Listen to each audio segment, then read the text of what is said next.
Hey guys, today I'm taking you through a beard shape up and fade. This is something that a lot of barbers actually struggle with. So let me take you through the detailing of how you do a beard fade and shape it up. Online, Instagram, YouTube, all of that stuff there, I constantly see people getting it wrong. So follow me in this video and let me help you. And if you like what you see guys, while you're watching it, don't forget to press subscribe. I'll show you what I use. Number 3 with the grain. I'm now using the Wahl magic clips for this beard fade. So bring it down. When I come to the middle here, look, I'm pressing down on the skin. Then when I come to the middle here, I kind of lift up a little bit, just because we want to keep the bottom part a little bit heavier. That's not a necessity, that's just preference on how you do a beard fade and how the client wants it. So now we're going to be fading in this area.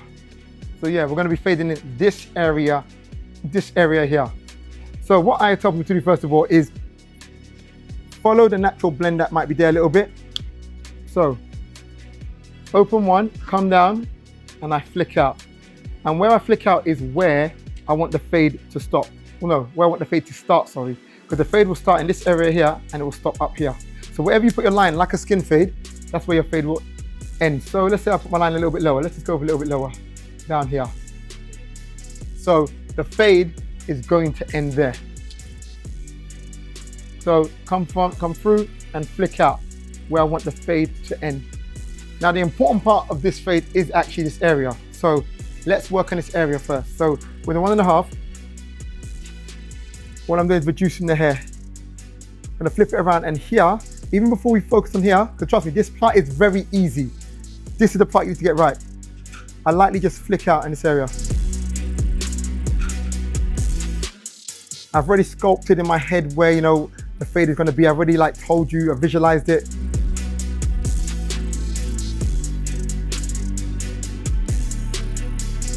Then I'm going to go to the number 1, or open one, and lightly just flick this area. Lightly flick. It's just light flicks. I'm just getting kind of like a, can you see? Just kind of like a little blend here. Close it. Light flicks.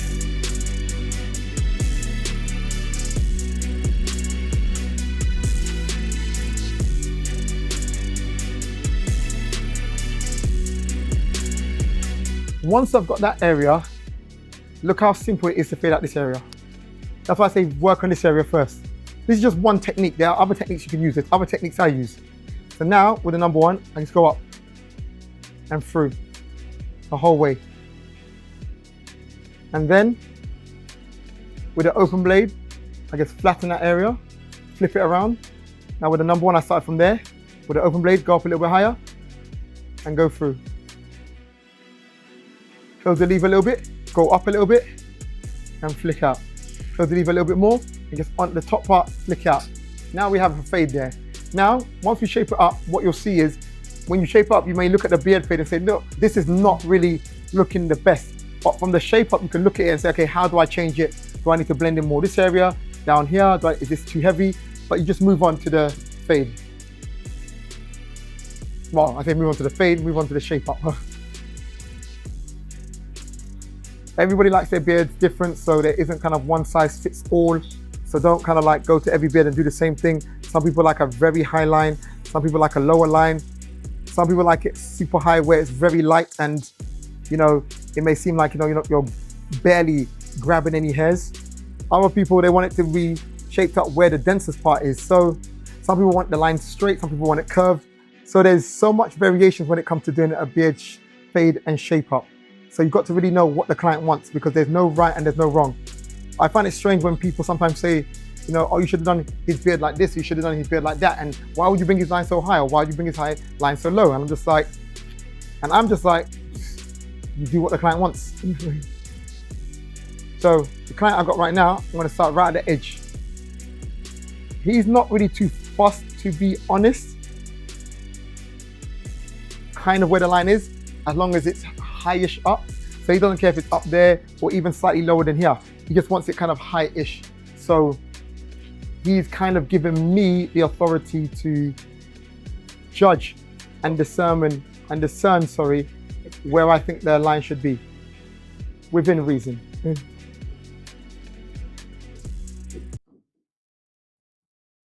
And now I'm shaping up the beard line. You can see, you can see the fade a lot better now, a lot more clearer to be like, okay, what would we do with it? But we'll get back to that. Let me keep shaping him up.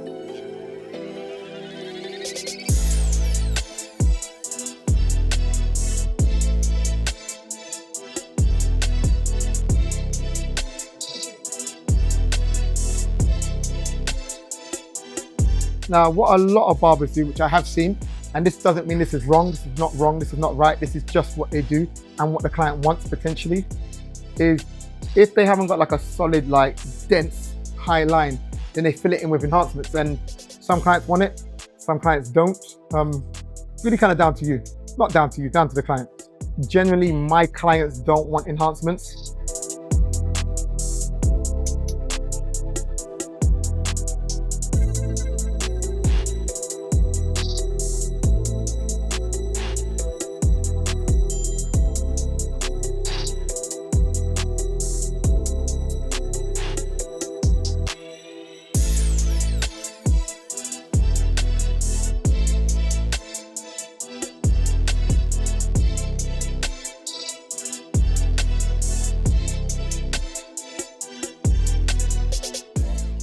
So now I'm looking at the fade, and what can you see?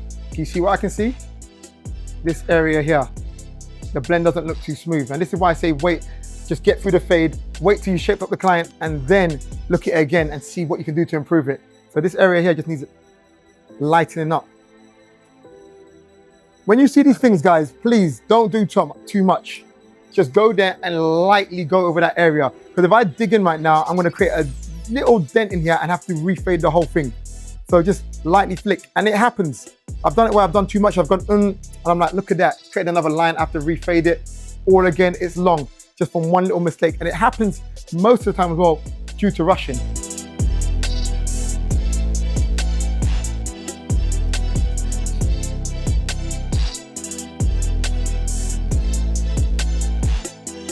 So all I'm doing right now is I'm looking at the areas, I'm looking at the fade, seeing is it smooth? Is the fade also consistent? Because sometimes it'd be like, okay, the fade should be in this area, but it'd be like, why is there a heavier patch there? So I'm just making sure that the fade is consistent all around as well.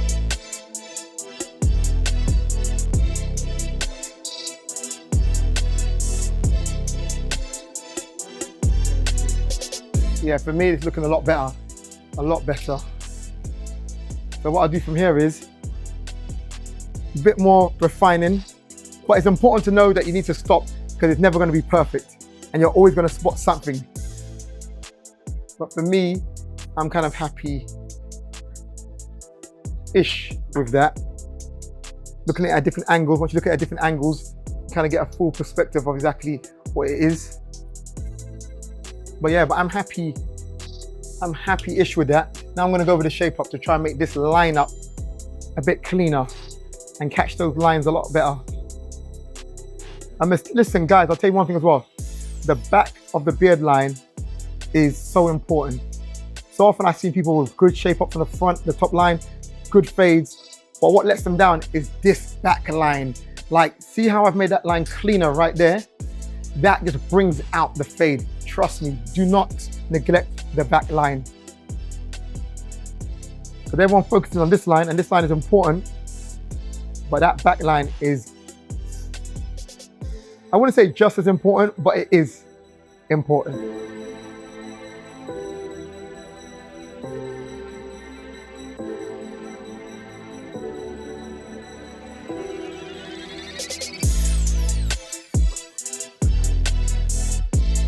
I know, look, I'm looking at it now, I'm saying this area fade could be better. But also sometimes it's the lighting as well. Because when you look at it in real life and then you look at it through the camera lens, you start seeing things that you can't really see in real life. And this is why, to be honest, recording your haircut will make you a better barber, because the lenses on my camera are a lot sharper than your actual eyes. So if you record a lot of your haircuts, you'll keep going over your haircuts to improve them. And then you will also get better.